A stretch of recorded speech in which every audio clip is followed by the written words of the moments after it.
If you told me that we'd be getting a Persona 5 2, I would have called you crazy. And if you told me that that game was also going to be the Warriors spin-off, I would still call you crazy. But here we are, 4 years later after Strikers released, and it is quite literally a sequel to Persona 5. And it being its 4th anniversary, I thought it'd be a good time to go back and revisit the game, and see if it's as good as I remember it being. Surprise! We get you or what? The marketing showing this as a direct sequel to Persona 5 is very unsubtle. Now, I've discussed the canon several times, bluntly putting it here to get this over with. Persona 5 Strikers is a canon sequel to Persona 5 and Persona 5 Royal. They purposely do not mention incidents beyond P5 due to the timing of the writing, but they do not say anything that contradicts P5R either. Atlus will write around it if we get another sequel to Strikers. On that point, Strikers is not turn-based. It's not a traditional sequel. Instead, it's masked as a spin-off title with action combat based on the Musou or Warriors series made by Koei Tecmo. So rather than following its roots and returning back to turn-based, they decided to go with one of the spin-offs as the direct sequel, similar to how Persona 4 did that. There are some key differences between the two games beyond that, but the style and writing do remain pretty consistent as a whole. And that's generally a good thing considering the fact that Persona 5's main plot is pretty good. At least in my opinion. Not to say that I don't have issues with Strikers, but we'll get there later. Careful now. Ooh, you really ate it there. You okay? Before we talk about anything regarding story and characters, I want to hit the nail on the head and talk about the gameplay. We'll focus on the combat first, since that is the meat of the game. If you played Warriors games, you'll understand the basics of Strikers pretty well. The combat is generally pretty button mashy with big flashy moves that are meant to mow down hordes of enemies.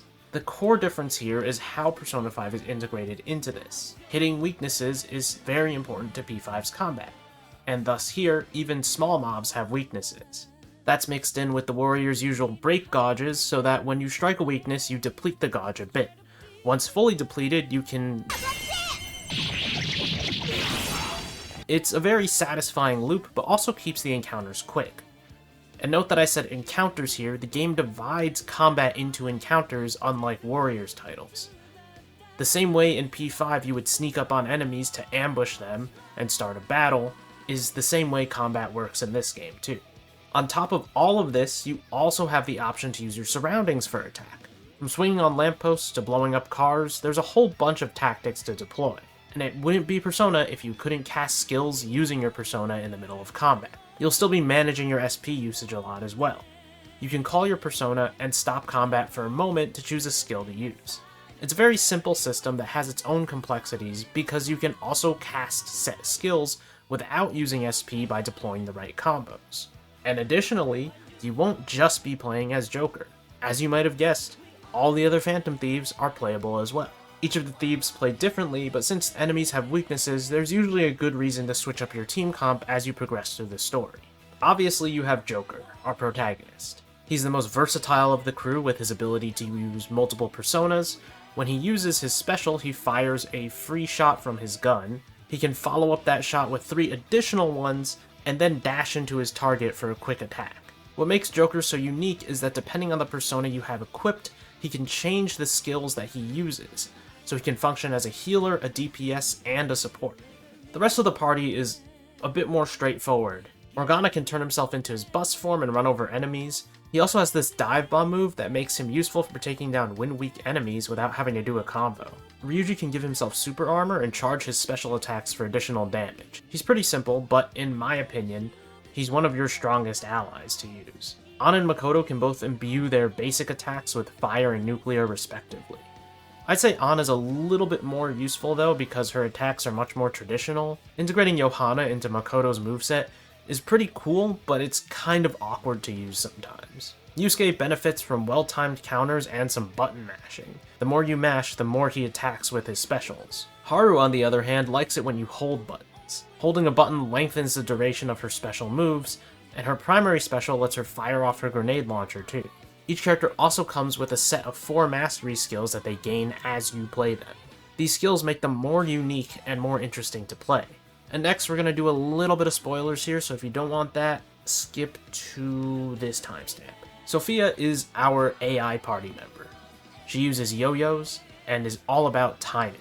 Your attacks gain additional range and damage if you time your button presses properly. This makes her a little bit more difficult to use, because this game is so button mashy that you'll probably just be used to mashing. But the main reason you'll almost always want to have Sophie at your party is because a lot of enemies, mainly mini-bosses, are weak to Bless.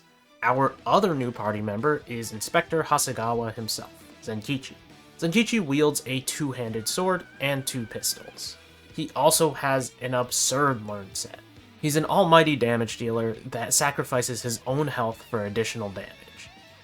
When he activates his Fury state, he takes damage over time, but his attacks pack a huge punch.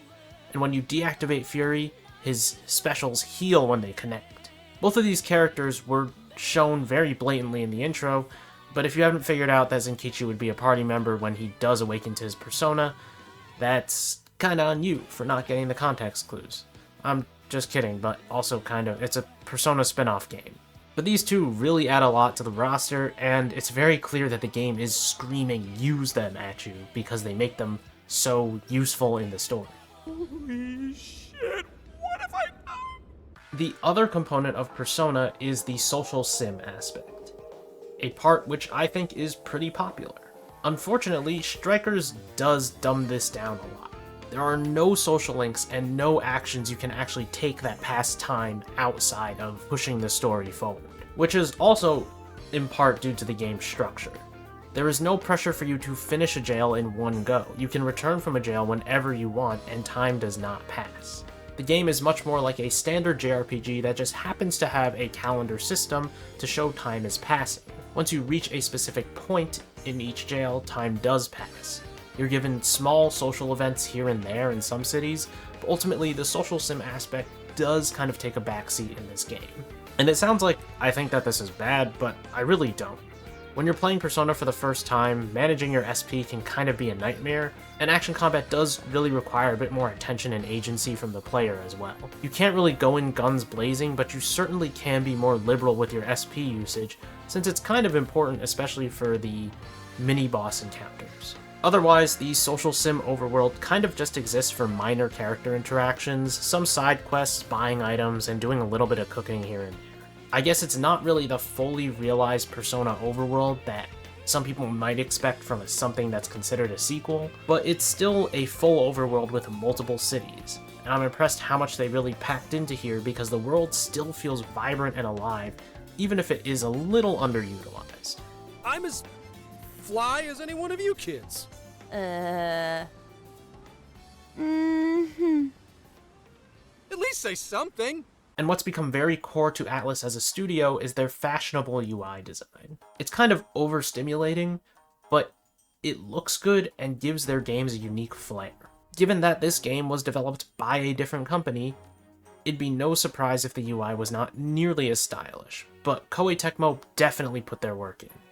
The UI in Strikers is on par with the design of Persona 5. I'd argue that the main menus, have even more character to them, with each option featuring Joker and his companions. You can still spot the clear differences between this game and P5. If you're playing this after Royal, which I assume some people, anyone who is playing this for the first time now, is probably playing it after having played Royal, you'll notice that the portrait bust-ups are not as dynamic as the ones in P5R, which is because in P5R the portraits were actually updated from their original versions from Persona 5. I don't know why these resources weren't shared, but I guess they weren't, so in the end you just have the portraits from base Persona 5 instead. Also, the models are not nearly as neatly outlined. You can kind of see some kind of grain to them, it's a little weird, but it never really bothered me enough to be noticeable compared to the main game. While on the topic of presentation, I also want to talk a little bit about the English voice work. For the English dub, you might notice that a lot of audio has balancing issues. Sometimes it sounds a bit echoey as well.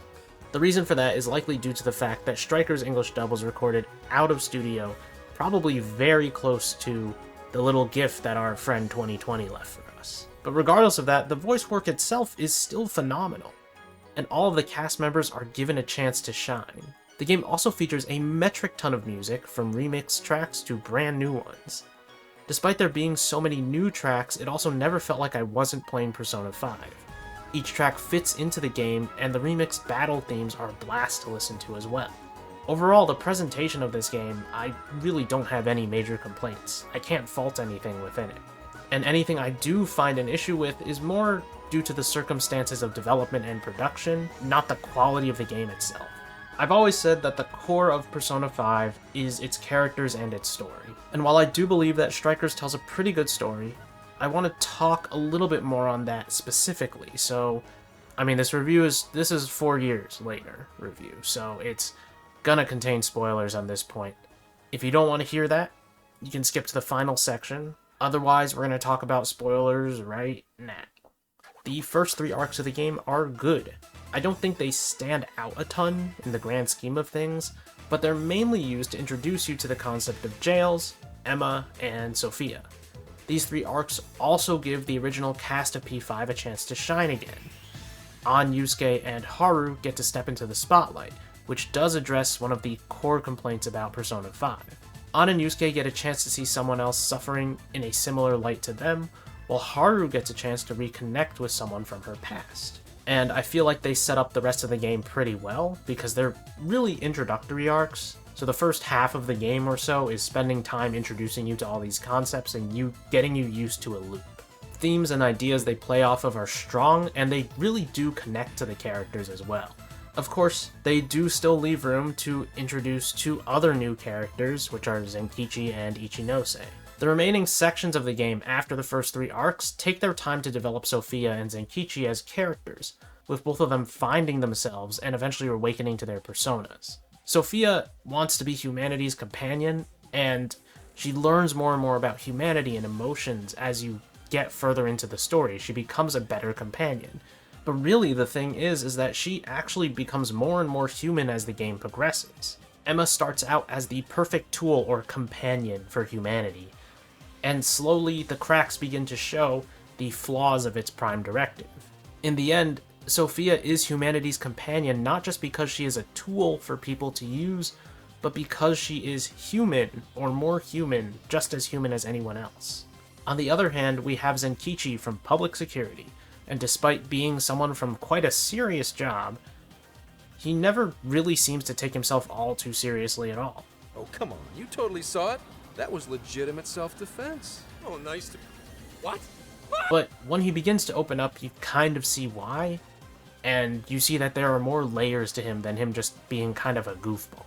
Despite becoming a part of the system, he chooses to rise against it when the time comes. He's a fun character, and not at all what I expected when they first showed him. I thought he was going to be very straight-laced until the Phantom Thieves break into him, but he does actually start off as pretty silly, honestly.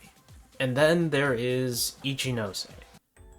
And I kind of have a bone to pick with Ichinose's character. She's Emma's inventor, and if that doesn't raise a red flag immediately when you're told that, I don't know what will. She also appears to be an airhead. Appears to be, at least. I mean, this kind of personality they throw around in a lot of Persona games, and usually those characters wind up being kind of evil. At the point they show her character, I'm pretty convinced that she's gonna be involved in the grand scheme of things. And once it is revealed that she's, the core center of it, wow, who could have guessed, her reason is kinda stupid, and it makes her character fall a little flat. Like, I understand why, but it's, I don't really like it that much as a reason, and the reason I don't like it that much is not because of the concept. I feel like her final goal is so similar to Maruki and Yaldabaoth. This is now the 3rd time in Persona 5 we have someone who wants to remove some form of free will from people. And my issue with this is just that it's kind of redundant, especially because this is basically a replica of what Yaldabaoth wanted to do. Of course, that doesn't ruin the game as a whole, or ruin the story as a whole, but the final arc being this was kind of disappointing for me. On second playthrough, I didn't find it to be as bad, but I still was not a huge fan of it. Like, there are so many other things you could do with it. But the rest of the game is solid, and I think it mostly, maybe 85 to 95%, sticks the landing. I just wish the final goal of Ichinose and Emma was not this becoming standard remove emotions final boss trope that we've been seeing in so many JRPGs in recent history. But yeah, those are my overall thoughts on the story. It's pretty good, has some bumps here and there that I wish could have gotten a little more ironed out, but still pretty good. Okay. You didn't go crazy. This is real, Zenkichi. Strikers is a true sequel to Persona 5. It doesn't cut corners, and it doesn't wind up being something any lesser than what it was supposed to be. The story is quite good, even if the Phantom Thieves don't get a lot of major development themselves. It does fall into some pits here and there of rehashing old ideas in ways that are not nearly as good, but regardless of that, upon revisiting this game 4 years later after its release, it still is quite good. It's no replacement for Persona 5 or Persona 5 Royal, but it's a pretty good sequel. And I sure hope we actually get a proper follow-up if we get another Persona 5 spin-off that takes place after this. You know, it should be when we get another Persona 5 spin-off, because you know Atlus is cooking up another one. Hey, what do you think of Persona 5 Strikers? You can let me know in the comments down below. As always, leave a like if you enjoyed the video, and you can subscribe to the channel for more things Persona, Atlus, and JRPG related. Coming up soon is my review of Persona 3 Reload. I'm sorry it took this long, because I usually get out reviews a lot faster, but that is a 100-hour game, or, well, 80-hour game, whatever. It takes a long time to play, so can't expect me to rush through it and cobble my thoughts together that quickly. Anyways, thank you for watching, and I'll see you guys next time.